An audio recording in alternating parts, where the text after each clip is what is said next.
বলার সময় পাই না, এই জন্য আপনাদেরকে বললাম। আপনাদেরকে আজকের বইলে যাই, আমাদের দুইটা কথার উপর, দুইটা কাজের উপর, দুইটা শপথের উপর মজবুত থাকতে হইবে। কয়টা? জোরে কন। দেখেন, মিলেমিশে দেখেন, একটু নিজে নিজে চিন্তা করেন। আমাদের রোগটা হইল কি জানেননি? আমরা শুধু ভাগাভাগি করতে জানি, আমরা মেলতে জানি না। কি বলেন, সত্য না মিথ্যা? আমরা নিজেরা নিজের বলি উনি কেডা, উনি সরমনে গেলাম, উনি কেডা, উনি তবলিগ গেলা, উনি কেডা সরসিনা, উনি কেডা সরমনে, উনি কেডা জোনপুর, উনি কেডা ফুরফুরা, উনি তবলিগ, উনি জামাত ইসলাম, উনি শাসনতন্ত্র, উনি খেলাফত মজলিস, উনি আওয়ামী লীগ, উনি বিএনপি, উনি জামাত ইসলাম, উনি শাসনতন্ত্র, উনি অমুক, উনি জাতীয় পার্টি। কি বলেন, ঠিক নেবে? ঠিক কথার লাগে মিলাইয়ে দেখেন। এই ভাগাভাগি করার কারণে আজকে আমরা ধ্বংসের দ্বার প্রান্তে পৌঁছে গেছি। সত্য না মিথ্যা? জোরে বলেন। সেরাজিকে বলতে চাই, আপনাদেরকেও বইলে যাই, উনি কেন পীরের মুরিদ, উনি কেন তাবলিগালা, উনি কেন সরসিনা, উনি কেন জোনপুর।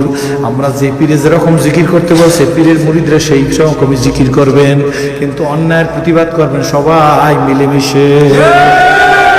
আরেকটা কথা আপনাদেরকে বইলে যাই, ভালো লাগলে মানবেন, ভালো না লাগলে মানবেন না। উনি পীর মুরিদি, উনি তবলিগালা কেন বানাইছেন? আমাকে বলেন যে আমি তবলিগালা, কন্যা বুকে হাত দিয়ে কন, সবাই হাত দিয়ে বুকে বললে দেখেন আমার কথা, আঙ্গুলটা দিয়ে বুকে কয় না আমি তবলিগালা, তবলিগ আমার কাজ। কি বলেন, ঠিক না? ঠিক। আমি সরবনাই, আমি সরসিনা, আমি ফুরফুরা, আমি জোনপুর, যত হক সব আমার। কি বলেন, মাদ্রাসা আমার, মসজিদ আমার, কাউকে ভাগ করার কোনো জায়গা নাই। আমি তো মাঝে মাঝে সব ওয়াজে মনে থাকলে বলতে চেষ্টা করি, কুঠার দিয়া গাছ কাটে, কি দিয়া? কুড়াল দিয়াম। কুড়াল দিয়া গাছ কাটে, গাছ ডাক দিয়া জিজ্ঞেস করে, ও কুড়াল তুই আমারে কাটো কেন? কুড়াল ডাক দিয়ে বলে, আমি তোমারে কাটতে পারতাম না, আমার কাটার ইচ্ছাও ছিল না, কিন্তু তোমার জাত ভাই আমার পাশে থাইকা তোমারে কাটার সুযোগ করিয়ে দিতেছে। বুঝছেন না? বুঝেন নাই? কুড়াল হইল লোহার, পাশায় আসারি কিসের? কাটে কি? গাছ। এই কুঠার তুই আমারে কাটো কেন? তোর জাত ভাই আমার পাশায় আছে, দেখে আমি তোরে কাটতে পারতেছি। আজকের মুসলমানের বিরোধিতা করে মুসলমানরা, আমার বিরোধিতা করে উনি, ওনার বিরোধিতা করে উনি। কি বলেন, ঠিক না? ঠিক। একজনের পিছে আর একজন লাইগা থাকার কারণে আজকে আমাদের ধ্বংস হয়ে যাইতেছি। সত্য না মিথ্যা? শতকরা 92 জন মুসলমান বাংলাদেশে, এই শতকরা 92 জন মুসলমান হওয়ার সত্ত্বেও একটা অসৎ কাজের নিষেধে নাই না। দেখেন, আপনি যত বড় তবলিগালা হয়, আপনার মুখ থাকবে না, আপনার জব্দ করিয়া শেষ পর্যন্ত আপনার রাজাকার বানাইয়ে ফেলাইবে। ঠিক না? ঠিক। আপনি একটা অসৎ কাজের, সৎ কাজের আদেশ করলে শত্রু হইবে না। একটা অসৎ কাজের আদেশ দেন, আপনি পীরের মুরিদ, আপনি একটা দোকানে যাইয়ে বাধা দিয়ে দেখেন, দেখবেন সাথে সাথে আপনার সাথে আর কোনো লোক পাইবেন না। তখন দেখা যাইবে আপনি একা। এরপর দেখবেন আপনি যদি তবলিগালা হন, অনেক পীরের মুরিদরা বলবো উনি একা গেছে কা মাতবাড়ি করতে। কি বলেন? আপনি যদি পীরের মুরিদ হন, লোকেরা বলবো উনি একা গেছে কেন মাতবাড়ি করতে, উনি দেশের অবস্থা বোঝে না। তার মানে হইল যে আমার মঙ্গল আপনি চান না, আপনার মঙ্গল আমি চাই না। এই অবস্থা হয়েছে না? হয় না? এই অবস্থা হওয়ার কারণে 92 জন মুসলমানদের বেসিক শক্তি আজকের আমাদের দুর্বল হয়ে গেছে। এখন আমরা পরের মুহতাজ। সত্য না মিথ্যা? মুখে বলি লা ইলাহা ইল্লাল্লাহ, কিন্তু মনে মনে চিন্তা করি আওয়ামী লীগ না থাকলে বাঁচতাম না। মুখে বলি লা ইলাহা ইল্লাল্লাহ, বিএনপির এই লিডারের সাথে সম্পর্ক না থাকলে বাঁচতাম না। মুখে বলি লা ইলাহা ইল্লাল্লাহ, ছেলেটা বিদেশ না থাকলে এইবার আর আমার করোনার সময় উপায় ছিল না। মুখে বলি লা ইলাহা ইল্লাল্লাহ, মনে মনে বলি ব্যাংকে যদি টাকা 5 লাখ না থাকতো তাহলে করোনার সময় খাইতাম কি? এর নাম তো লা ইলাহা ইল্লাল্লাহ না। মুখে বলি লা ইলাহা ইল্লাল্লাহ, মনে মনে বলি ছেলেটা সৌদি আরব দিয়ে ভালো মতো টাকা পাঠাইতেছে, বিদায় আমারে বাঁচাই রাখছে আল্লাহ। আল্লাহ বলে, আরে নেমো খারা আমারে লাখানু, তোর মতো টাকা দিয়ে অনেকের ছেলে সৌদি আরব গেছিল, কিন্তু ঘেট্টিটা ধরে এয়ারপোর্টে নামার সঙ্গে সঙ্গে পাঠাইয়ে দিছে। আর তোরে আমি বাঁচাবার জন্য তোর ছেলেরে সৌদি আরব রাখছি, সুন্দরভাবে টাকা পাঠাইতেছে। তোরে বাঁচাবার জন্য তোর ছেলেরে সৌদি আরব ব্যবস্থা করছি আমি। তোর ছেলে তোরে বাঁচায় না, তোরে বাঁচাইছি আমি। প্রাক্তন স্বরাষ্ট্রমন্ত্রী শাহ রাখাতুন মরে গেছে, তুই কেন মরলি না? প্রাক্তন স্বাস্থ্যমন্ত্রী নাসিম সাহেব মারা গেছে, তুই কেন মরলি না? তোরে বাঁচাইছি আমি, তারে মারছি আমি। কি বলেন, ঠিক নেবে? ঠিক। ফরিদপুরের কামাল ইবনে ইউসুফ মারা গেছে, ফরিদপুরের ময়ূরভঞ্জের কামাল ইবনে ইউসুফ মারা গেছে। কামাল ইবনে ইউসুফের মারছি আমি, তোরে বাঁচাই রাখছি আমি। তোর পাশে রাহাত আনোয়ারের মালিক আনোয়ার ডাক্তার, ডাক্তার মানুষ পাবলিকের সাথে অত দেখা করে না। অধিকাংশ বড় বড় ডাক্তাররা এখনো বরিশালে আসে না। পপুলার ল্যাবে বসত ডাক্তার সাইদুর রহমান সাহেব, মেডিসিন ও লিভার বিশেষজ্ঞ। করোনার নাম শোনার পর হইতে আইস পর্যন্ত আর বরিশালে আসে না। এরপরে যত বড় ডাক্তার আছে বাবা, ভার্চুয়াল দেখে রুগী, ওইখানে বসে ডাক্তার ডাক্তার গোলাম মাহমুদ সেলিম সাহেব নাম বইলে গেলাম, ওই কোনায় রুগী বসে থেকে এইখান থেকে ছিদ্র দিয়ে চাইয়া রুগী কথা বলে, সেই কথা শুনে এরপরে সিমটোমেট্রি ট্রিটমেন্ট পরীক্ষা দিয়ে তারপরে পরীক্ষা করায়, সেই পরীক্ষার রিপোর্ট দেখে রুগীর গায়ে হাতও দেয় না, রুগী কাছেও আসে না, রুগীর প্রেসারও মাপে না, তারপরে তো ডাক্তাররা বাঁচবার পারে না। ফজলে দৈনিক হাজার হাজার শত শত লোকের সাথে দেখা করি। হ্যাঁ, সেই জন্য মাস্ক ব্যবহার করবেন, ফিজিক্যাল ডিস্টেন্স, সোশ্যাল ডিস্টেন্স সব ঠিক রাখবেন। কিন্তু আমাদের ধারণা হইলো আমিও মাস্ক ব্যবহার করি, মাস্ক ছাড়া আমিও নাই, আমার মাস্ক ঠিকই বলেন, ঠিক না ঠিক? কিন্তু আমি মাস্ক ব্যবহার করি, কিন্তু এই মাস্কের আমি ইলাহা বানাই নাই, মাস্ক হইলো মাকলুক, আল্লাহ হইলো খালেক। বুঝাইতে পারছি? মাস্ক লাজেম ব্যবহার করবেন, physical distance, social distance, hand wash সব ঠিক রাখবেন। কিন্তু আমাদের এই কিনতে থাকবে মাস্ক আমারে বাঁচাইবার পারবে না।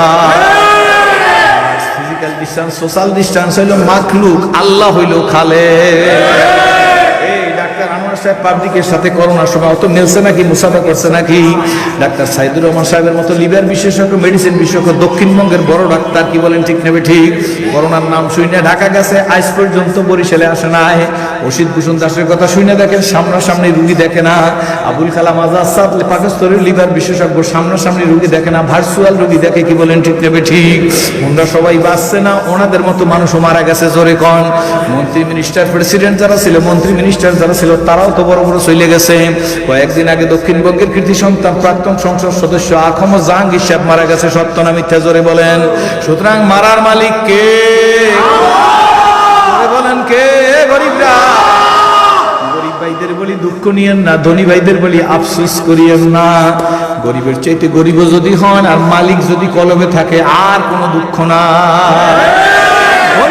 ধনীও যদি হন, কোনো আফসোস নাই। যদি মসজিদের সাথে দেলটা লটকানো থাকে, মানে গুইয়াম কাজ দুনিয়া জুদাবার বাহার হালে কে বাসি বা খোদায়াস। একটা লোক মসজিদের মেহরাবের মধ্যে বৈশা নামাজের পরে বৈশা রয়েছে আর বলে আল্লাহ আল্লাহ আল্লাহ, কিন্তু তার দিলটা হইলো দুনিয়ার দিকে, কারে ঠকামো, কারে মারবো, কার দেখামো। শতকরা কত? শতকরা 10, হাজারে 100, 1 লাখে 10,000। সুদ করতে আমাদের দেশে নাই, বলেন না? এখানে বেশি আল্লাহ আল্লাহ করতেছে, মসজিদের মেহরাবের মধ্যে বেশি কি করে? সময় নাই তো আমার, এই জন্য বেশি বলতে পারবো না আল্লাহ আল্লাহ আল্লাহ। আর দিলটার মধ্যে আমার শতকরা 10টা আইতেছে, 1,100 আইতেছে, 1 লাখে 10,000 আইতেছে, 10 লাখ টাকা ইনভেস্ট করছি, মাস শেষে 1 লাখ টাকা রমরমা ব্যবসা, 10 লাখ টাকা 12 মাস খাটাইলে 12 লাখ আই যাইতেছে, কি বলেন ঠিক নেবে ঠিক? হ্যাঁ, কত এরকম আসতেছে, কি বলেন ঠিক নেবে ঠিক? 1 কোটি টাকা খুব ইনভেস্ট করলে এই টাকা আসতেছে। পাতলা কাপড়ের, ধুতি কাপড়ের জামা দিয়া, সৌদি আরবের রুমাল গায়ে দিয়া, চোখের মধ্যে চশমা লাগাইয়া, গোল্ডেন কালারের চশমা লাগাই রাস্তায় ঘুরতেছি। আমি বড় পীরের মুরিদ, আমি বড় দাওয়াতের কর্মী, আরে আমি বড় অমুকালা, আমি বড় তমুকালা, কিন্তু তোমার সব খানা হইল হারাম। মেয়ে ঢাকা ইউনিভার্সিটিতে পড়ে, মাসে মাসে 6,000 টাকা বাবারে পাঠায়। বাবা জিজ্ঞেস করে, যাও মেয়ে তুই কি কাজ করো? আব্বা কাজ বাজ আছে কিছু, করে চিন্তা করে টাকাটা পাঠাবো। মেয়ে যে কোন কাম করিয়া তোমার টাকা দে, তুমি পাগড়ি বেঁধে চিন্তা করছো নাকি? তোমার পাগড়ি সহ তোমারে খাইয়ে ফেলাই দেবে, সত্য না মিথ্যা? রাগ হবেন না। মানে গুইয়াম কাজ দুনিয়া জুদাবাস। আর একবার সাগরদি বাজারের পাশে বসে কয়েক দোকান থেকে 2 মণ আলু আনছে বাকিতে, 2 মণ বেগুন আনছে বাকিতে, 2.5 মণ পেঁয়াজ আনছে বাকিতে। রাস্তার পাশে চড়ি লাইছে বিক্রি করতেছে, বেটা মাইপে মাইপে দিতেছে, ও ভাই 5 কেজি 70 টাকা, 7 কেজি 80 টাকা, এরকম করে দিতেছে। আর বেটার কান্দাই মসজিদের সাথে লাগানো। এদের কি মসজিদ কয়? রাড়িবাড়ি জামি মসজিদের সাথে কান লাগানো আছে। যেই না মুয়াজ্জিন সাহেব আছে না, একটু আগে মুয়াজ্জিন সাহেব গজল কইতেছিল, আমার কলজেটা কাইতে নিয়ে যাইতেছিল। মুয়াজ্জিন সাহেব যেই বসে আল্লাহু আকবার আল্লাহু আকবার, আস্তে সলিপাতি তুইয়া আস্তে সালা দিয়ে ডাইকে রেখে একখান ইট উপরে দিয়া ওযু করিয়া এসে মসজিদে দাঁড়াই গেছে। কই বেটা ফজর থেকে সন্ধ্যা পর্যন্ত যত দোকানদারি করছে সব শ্বাসে শ্বাসে তার নামাজের সব লেখা হইছে। আর তুমি মেহরাবের মধ্যে বসে চিন্তা করছো শতকরা 10,000, 1,000, 1 লাখে 10,000। তুমি যতই জিকির করো তুমি দুনিয়াদার। রাস্তার পাশে চটি ভাই চালু আছে, এই লোকটা হইল দিনদার। সুতরাং পোশাক দিয়া বক্তাগিরি দিয়া এই জন্য বাবা আমার রাহাবারে কামেল বলতো, মা বাবা ওয়াইজিন হওয়া সহজ, বক্তা হওয়া সহজ, পীর হওয়া সহজ, মহাদ্দেশ হওয়া সহজ, মুফতি হওয়া সহজ, মাগার মুসলমান হওয়া বড় কঠিন। এই জন্য ভাই আমি তো সংকেত কথা বলছি, আমি তো আপনাদের দেইখা ইসলাম কবুল করছি, আপনারা আমার মানুষ। আমি সব সময় বলি আমি মারা গেলে আপনারাই তো আমার জন্য দোয়া করবেন, আমি বাঁচা আছি আপনারাই তো দোয়া করবেন, কি বলেন ঠিক নেবে ঠিক? মাহফিলটা শেষ হয়ে আপনারা বাড়িতে যান, বাড়ি যেয়ে মারে ডাক দেন, মা ঘর খুলে দিয়ে ডাক দিয়ে বলে আব্বু তুই আসছো, দেরি হয়েছে কেন? আপনার বলবেন সিরাজ হুজুরে লম্বা বাস করছে, রাত্র 11টা বাজে গেছে, সেই কারণে আম্মা একটু দেরি হয়ে গেছে। মায়ের দরজাটা খুললে এইভাবে, সোনামণি তোমারে ভাত দিয়ে রাখছি, তাড়াতাড়ি ভাত খেয়ে নাও, তাড়াতাড়ি ঘুমাই পড়ো, এত রাত্র করলা কেন? আপনার মা আছে, যার মা নাই সে কি বাড়ি দিয়ে মা বলে ডাক দিতে পারবেনি? জোরে খন।